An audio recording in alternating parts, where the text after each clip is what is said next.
Hello दोस्तों, आज हम बात करेंगे कुछ जनरल टिप्स के बारे में जो लकवे के पेशेंट में न्यूट्रिशन को या ओवरऑल खाने पीने की जो सारी समस्याएं हैं उनको मैनेज करने में मदद करेंगे। लकवे के पेशेंट के लिए सिंगल मोस्ट इंपॉर्टेंट प्रॉब्लम जो आती है वो न्यूट्रिशन मैनेजमेंट को रिलेटेड आती है, क्योंकि कई लोग की खाने की कैपेसिटी, निगलने की कैपेसिटी या खाने को चबाने की कैपेसिटी सब चीज़ें कॉम्प्रोमाइज़ हो जाती है। तो ओवरऑल हम ये सारी चीज़ों पर कुछ जनरल टिप्स आपको देंगे ताकि इसे मैनेज करना और लकवे के पेशेंट को संभालना थोड़ा सा ईजी हो जाए। टॉपिक पर जाने से पहले जो लोग हमारे चैनल पर नए हैं उन्हें रिक्वेस्ट करूँगा कि चैनल को सब्सक्राइब करें, वीडियोस को लाइक करें, शेयर करें, फॉलो करें, कमेंट करें, पूरा देखें।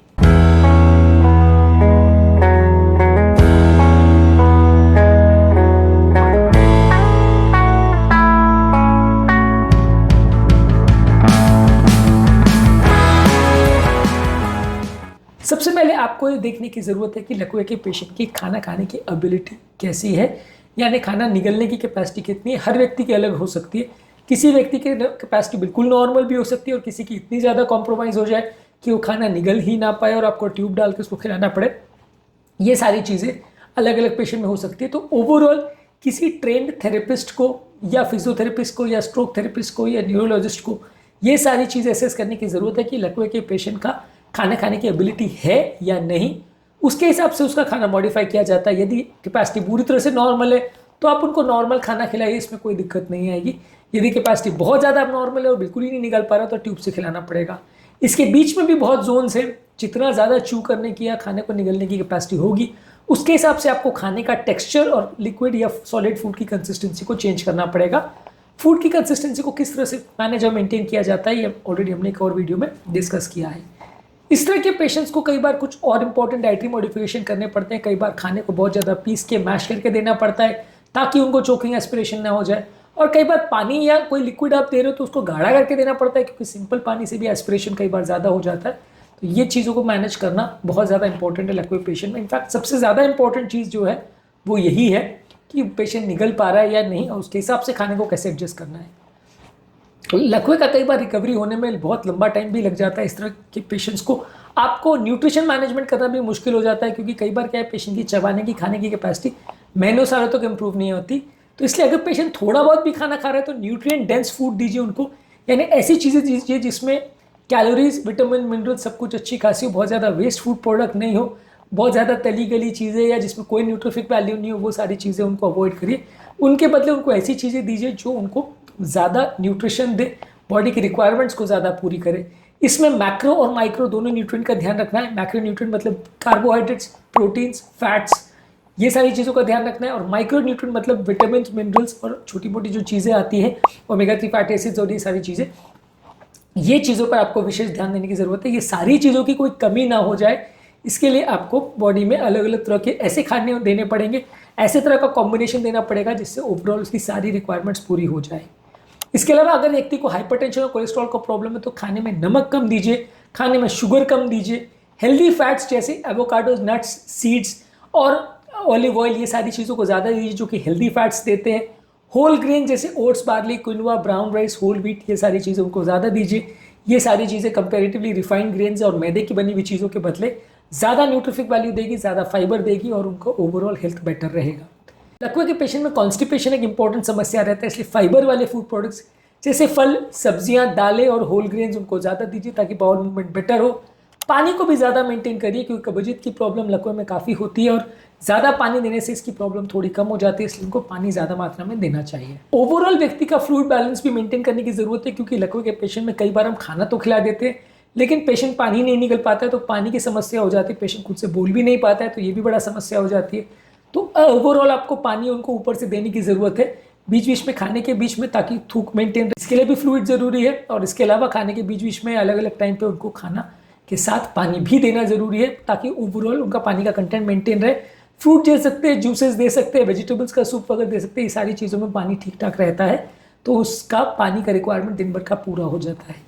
इसके अलावा अगर व्यक्ति को शुगर या डायबिटीज़ का प्रॉब्लम है तो आप उनको कार्बोहाइड्रेट्स कम मात्रा में दीजिए, blood sugar levels properly maintain करें, लो ग्लाइसेमिक इंडेक्स वाले फूड दीजिए ताकि शुगर लेवल्स में बार बार फ्लक्चुएशन नहीं हो, उनको हाइपो या हाइपरग्लाइसीमिया बार बार ना हो। इसके अलावा पेशेंट की खाने की, चबाने की कैपेसिटीज़ को देख के उनको छोटी छोटी मात्रा में खाना दीजिए और बार बार खाना दीजिए ताकि उनकी ओवरऑल कैलोरी रिक्वायरमेंट भी मैच हो जाए और उनको बार बार चबाने की मेहनत ना करनी पड़े, क्योंकि कई बार खाने की चबाने की मसल्स वीक हो जाती है तो उनको दिक्कत आने लगती है। इसलिए उनको थोड़ी मात्रा में खाना देंगे तो वो आसानी से खा पाएंगे। ज़्यादा मात्रा में एक बार खाना देंगे तो मुंह की मसल्स थक जाएंगी, वो खाना निगल नहीं पाएंगे और कई बार चोकिंग भी हो सकती है। इसलिए थोड़ी मात्रा में बार बार खाना देना चाहिए उनको, और फूड का टेक्सचर इस तरह से होना चाहिए जिसको वो चबा सकें।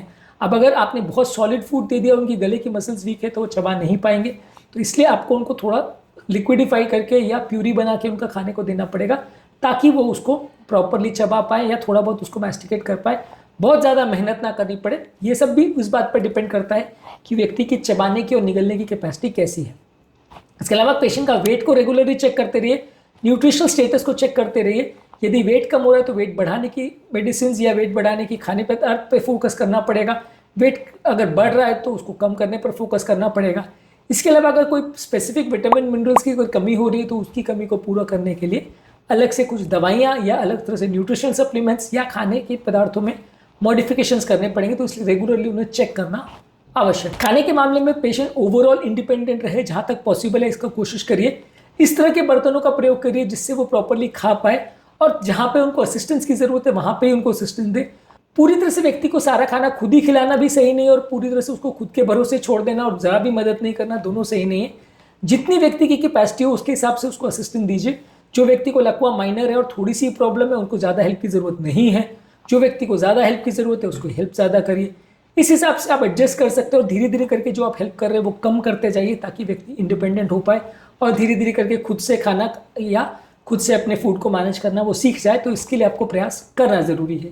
ज़्यादातर आपको कोशिश ये करनी है कि जो आप खाना पेशेंट को खिला रहे हो वो एक काम और क्वाइट एनवायरनमेंट में हो, बहुत ज़्यादा शोर शराबा नहीं हो, बहुत ज़्यादा पेशेंट के लिए चिल्ला चिल्ली वहाँ पे ना हो ताकि पेशेंट का ध्यान डाइवर्ट नहीं हो, बहुत ज़्यादा म्यूजिक या बहुत ज़्यादा टीवी भी नहीं चलना चाहिए। पेशेंट कंफर्टेबली सीटेड होना चाहिए और प्रॉपर उसका पोस्चरिंग होना चाहिए। 90 डिग्रीज पर बैठा के पेशेंट को खिलाना है, उसको लेटा के खाना नहीं खिलाना है, और खाना खाने के बाद भी आधा घंटा उसको बैठा के रखना है ताकि खाना ग्रेविटी के वजह से पेट में चला जाए और वापस मुंह को ना आए। इसके अलावा पेशेंट को भी मील प्लानिंग में इन्वॉल्व करिए। वो क्या खाना चाहता है, क्या नहीं खाना चाहता है, उसकी क्या ओवरऑल कल्चरल और पर्सनल प्रेफरेंसेस है, उसको भी ध्यान रखिए। जो कुछ आपने बनाया भले उसको पसंद आ रहा है या नहीं आ रहा है, आपने ज़बरदस्ती उसको दे दिया तो ये अच्छा नहीं है, ओवरऑल वो पसंद नहीं करेगा।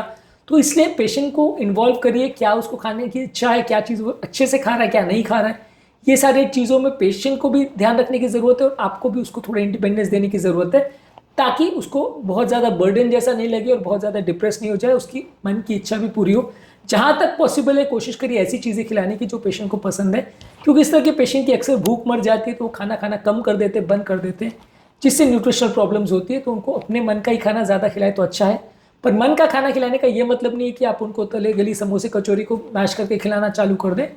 आपको थोड़ा न्यूट्रिशियस फूड्स में क्या क्या चीज़ें अच्छी है वो ज़्यादा देखना पड़ेगा। इसके अलावा भी जो भी चीज़ों में आपको हेल्प की ज़रूरत है, एक प्रोफेशनल डाइटिशियन और प्रोफेशनल ट्रेंड फिजियोथेरेपिस्ट का हेल्प लीजिए। वो आपको खाने के खिलाने की प्रोसेस, खाने की चॉइस और कैसे फूड्स को डिसाइड करना है, मैनेज करना है, ये सारी चीज़ों के बारे में थोड़ा हेल्प करेंगे तो इससे आपका खाना मैनेजमेंट थोड़ा ईजी हो जाएगा। प्रोफेशनल सपोर्ट से कई बार बेटर मदद मिलती है और आप जैसा खुद मैनेज कर पाओगे उससे थोड़ा बेटर वे में मैनेज कर सकते हो। कई लोग की अगर भूख मर जाती है तो उनको छोटे छोटे मात्रा में थोड़े स्नैक्स देते रहिए ताकि उनकी भूख मेंटेन रहे, और खाना को ज़्यादा कलरफुल या ज़्यादा फ्लेवरफुल बनाइए ताकि पेशेंट का खाने का इच्छा, उसकी एपेटाइट बढ़े। कई बार क्या होता है कि खाना इतना ज़्यादा ब्लैंड होता है, पीस वगैरह के देते तो उसको खाने की इच्छा ही नहीं होती, वो खाना ही नहीं खाता है। और ज़्यादातर पेशेंट्स भी इस पर ध्यान नहीं देते, रिलेटिव्स भी ध्यान नहीं देते, तो धीरे धीरे न्यूट्रिशन कॉम्प्रोमाइज़ हो जाता है। उनको ज़्यादा खाने को टेस्टी या अपीयरेंस वाइज या स्मेल वाइज खाना इतना ज़्यादा अपीलिंग हो कि उनको खाने की इच्छा हो, इसको हमें स्टिमुलेट करना है। क्योंकि ज़्यादातर लकवे के पेशेंट में जो है उनकी भूख कम ही हो जाती है और बाद में फिर न्यूट्रिशन उनके लिए एक प्रॉब्लम बन जाता है। पेशेंट को थोड़ा बहुत लाइट एक्सरसाइज करने के लिए भी इंकरेज करना है, इससे भी उनकी एपेटाइट इंप्रूव होती है और ओवरऑल हेल्थ इंप्रूव होता है। इसके अलावा जो आप पेशेंट्स को दवाइयाँ दे रहे हैं उसके और खाने का क्या रिलेशन है उसका भी ध्यान रखिए। कई दवाइयाँ ऐसी है जो खाने के साथ प्रॉपर नहीं ऑब्जॉर्ब होती, कई ऐसी है जो खाने के साथ बेटर ऑब्जॉर्ब होती है। तो खाने के साथ उस दवाई का क्या कोरिलेशन होना चाहिए इसको भी ध्यान रखिए। कई दवाइयों का इंट्रैक्शन भी हो सकता है खाने के साथ, तो वो सब चीज़ों का भी ध्यान दीजिए। नहीं तो क्या होता है कि आप उसको बिना सोचे समझे खाना और दवाइयाँ साथ में दे देते हैं और फिर दवाइयाँ अंदर ऑब्जॉर्ब ही नहीं हो पाती, तो इसमें भी प्रॉब्लम होती है। तो ये सारी चीज़ों का हमें विशेष ध्यान रखने की ज़रूरत है। तो आज के टॉपिक में हमने बात करी कि लकवे के पेशेंट्स में फूड या न्यूट्रिशन संबंधित क्या इंपॉर्टेंट यूजफुल डाइटरी टिप्स हैं। उम्मीद करूंगा कि आज के टॉपिक में कुछ नया जानने को मिला होगा। लकवे के पेशेंट्स के खाने के टिप्स पर फूड चॉइसेस पर, फिंगर फूड्स पर, ये सब चीज़ों पर हमने बहुत सारे वीडियोस किए। इन सबको ज़रूर चेकआउट करें, आपको काफ़ी कुछ नया जानने को मिलेगा। टॉपिक एंड करने से पहले जो लोग हमारे चैनल पर नए हैं उन्हें रिक्वेस्ट करूँगा कि चैनल को सब्सक्राइब करें, वीडियोज़ को लाइक करें, शेयर करें, फॉलो करें, कमेंट करें, पूरा देखें। Thank you.